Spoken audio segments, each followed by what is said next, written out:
नमस्कार दोस्तों, आज मैं आपको बताऊंगा कि कोई सा भी एंटीबायोटिक इंजेक्शन कैसे लोड करते हैं और लोड करते टाइम किन किन बातों का ध्यान रखा जाता है। मैं पहले ही एक इंजेक्शन लोड कर चुका हूं, दूसरा इंजेक्शन ये वाला लोड करके आपको बताऊंगा कि कैसे लोड करता है। इस इंजेक्शन को देखकर आप कोई सा भी एंटीबायोटिक इंजेक्शन लोड करते हैं। तो दोस्तों, एक हमारे पास एंटीबायोटिक इंजेक्शन होना चाहिए और दूसरा सिरिंज होनी चाहिए 10 ml या 5 ml की, जो भी आप लगाने जा रहे हैं। इस इंजेक्शन के बारे में, इसके यूजेज, इसके साइड इफेक्ट, इसके रूट्स और इसकी प्राइस के बारे में पहले मैं बता चुका हूं। इसका लिंक मेरे डिस्क्रिप्शन और आइकन पर क्लिक करके आप पूरी वीडियो देख सकते हैं। आज मैं सिर्फ इंजेक्शन कैसे लोड करते हैं वो बताऊंगा। तो चलिए वीडियो शुरू करते हैं। उससे पहले मेरे चैनल को सब्सक्राइब करना ना भूलें।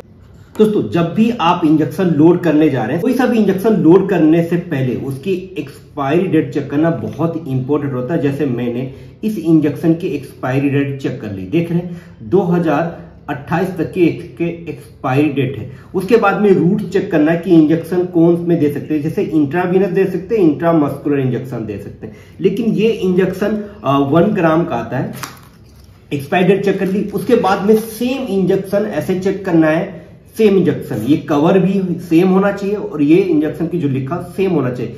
कभी कभार क्या होता है कि इंजेक्शन एक ही होता है, कवर आप देखेंगे एक अलग होता है, लेकिन इसके अंदर वाइल अलग होती है। तो ये भी चेक करना बहुत इंपॉर्टेंट होता है। इसके अभी सेम आपको चेक करना है कि एक्सपायरी डेट 2026 तक की है। उसके बाद में क्या रूट चेक करना है, जैसे इंट्रावीनस, इंट्रामस्कुलर लिखा हो सेम है।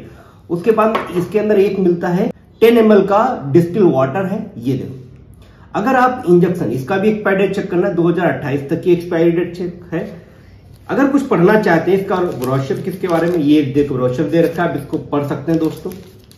उसके बाद में इसकी भी एक्सपायरी डेट चेक करना बहुत इंपॉर्टेंट होता है। इसके में साफ साफ एक्सपायरी डेट लिखा हुआ, एक्सपायरी 2029 तक की लिखा हुआ, ये साफ देख रहे हैं इसके अंदर ये लिखा हुआ। ये अब हमने एक्सपायरी डेट इस इंजेक्शन की चेक कर ली, इसके रूट चेक कर लिए हैं। अब क्या करना है, कैसे लोड करते हैं। ये इंजेक्शन देखो पाउडर फॉर्म में आता है, ये देखो आप देख रहे हैं इसके अंदर पाउडर है ये, ठीक है। तीनों चीज हमने चेक कर लिए। अब क्या करना है, कट करने के लिए आप यहां से कट करेंगे, ऐसे देखो।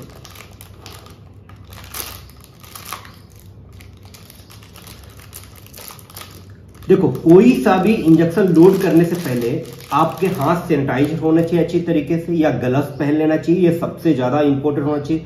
उसके बाद में सिरिंज आपको चेक करना है अच्छी तरीके से, चेक करने के सिरिंज अच्छे से काम कर रही है, ठीक है। चेक कर लिया। अब क्या करना है, ये डिस्टिल वाटर होता है, इसको यूं करके घुमाना है, ये देखो ऐसे कट करना है, ऐसे, ये देखो हो गया। इसको ऐसे रखना है। अब क्या करना है, ये कैप रिमूव करना है। ध्यान रहे, ये कैप आप जो देख रहे हैं इसमें टच नहीं होना चाहिए, बिकॉज ऑफ ये स्टेराइल होना चाहिए होता है। उसके बाद में क्या करना है आपको, ये आप देख रहे हैं ये पोर्शन पे भी आपको टच नहीं करना है, बिकॉज ऑफ ये भी स्टेराइल होता है। अगर आप अनस्टेराइल करके इंजेक्शन लोड करेंगे, वही इंजेक्शन पेशेंट को देंगे, तो पेशेंट की प्रॉब्लम मतलब इन्फेक्शन होने के चांस बढ़ जाते हैं। उसके बाद में क्या करना है, लोड करना है, ठीक है। आपको 5 ml 10 ml water, distil water ले लेना। अगर डायरेक्टली आईवी देना जा रहे हैं तो 10 ml आप ले लें, 9 ml ले लें। अगर आप डायरेक्ट आई फ्लूइड में देना जा रहे हैं तो 5 ml में लोड करके आप दे सकते हैं। देखो, इंट्रामस्कुलर इंजेक्शन जब मोस्टली नहीं दिया जाता है, बिकॉज ऑफ अगर आप 5 ml में लोड करके इंजेक्शन इंट्रामस्कुलर देंगे तो पेशेंट की जो गांठ होने के चांस काफी बढ़ जाते हैं। उसके बाद में क्या करना है, ये इसको ऊपर वाला जो कैप है इसको रिमूव करना है, ठीक है। इसको ऊपर करेंगे ऐसे, ये देखो रिमूव हो गया।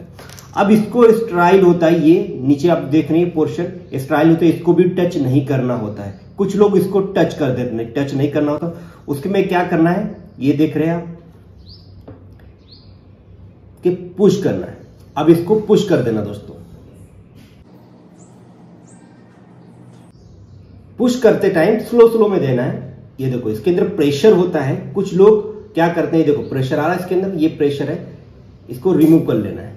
रिमूव करते टाइम ये निडल को ऐसे नहीं निकाल के रखना, इस तरीके से रख लेना। उसके बाद में इस कैप को ऐसे करके और इसको इस तरीके से पकड़ना। पकड़ने का तरीका ऐसे होना चाहिए, ऐसे, ये, ठीक है। अब इसको शेक करना है अच्छी तरीके से, ये शेक करते रहना है। और जैसे शेक करेंगे अच्छे से डिजोल्व हो जाता है। आप देख रहे हैं अच्छी तरीके से ये डिजोल्व हो रहा है, ये देखो डिजोल्व हो गया। फिर भी इसको अच्छी तरीके से डिजोल्व कर लेना है। हमेशा ध्यान रखना है दोस्तों। डिजोल्व करने के बाद में जब डिजोल्व हो जाए आपको लगना है कि अच्छी तरीके डिजोल्व, इसके अंदर अगर थोड़ा सा भी पाउडर दिखता है साइड में, कभी कभार क्या होता है इसके साइड में आपको पाउडर दिखता है, अगर ऐसा साइड में पाउडर दिख रहा है तो इसका मतलब अच्छी तरीके से डिजोल्व नहीं हुआ है। और जब तक ये डिजोल्व नहीं होता है जब तक आप इंजेक्शन नहीं लगा सकते हैं। तो अच्छी तरीके से डिजोल्व हो जाए उसको चेक करना है। चेक करने के बाद में फिर इस सिरिंज का जो कैप है इसको रिमूव करना है, और रिमूव करने के बाद में इसको ये देखो एयर जितनी है 5 ml इसके अंदर एयर फिल करना है। उसके बाद में अपने आप ये देखो इंजेक्शन फिल हो रहा है इंजेक्शन। इसी तरीके से आप इंजेक्शन लोड कर सकते हैं कोई सा भी, लेकिन हाँ ये ध्यान रहे कि ज्यादा आपके अच्छे तरीके से हाथ सैनिटाइजर होना चाहिए। दूसरा ग्लव्स पहन के रखें, और ये जितना भी स्टाइल चीज आपको टेक्निक बताई वो टच नहीं करना है। इंजेक्शन लोड हो चुका है, देखो देखो ये इंजेक्शन आराम से इजीली से लोड हो चुका। अब क्या करना है, इंजेक्शन इसमें देखो कुछ भी नहीं दिख रहा है, आपको दिख रहा है कुछ भी नहीं। उसके बाद में करना है इसको, जो बबल से आपको दिख रहे हैं साइड में दिख रहे हैं इसको, अब इस पे फिंगर ऐसे करना है, हल्के से पुश कर फिंगर करेंगे तो देखो निकल गया, निकल गया। इसी तरीके से आप इंजेक्शन कोई सा भी लोड कर सकते हैं। ठीक है, समझ में आया? ये देखो दोनों इंजेक्शन लोड हो चुके हैं मेरे पास, दोनों है अभी इंजेक्शन में। अब इसी तरीके से कोई सा भी इंजेक्शन लोड करता हूं। उम्मीद करता हूं आपको ये वीडियो जरूर अच्छी लगी होगी। अगर वीडियो अच्छी लगी इसको लाइक शेयर सब्सक्राइब करें।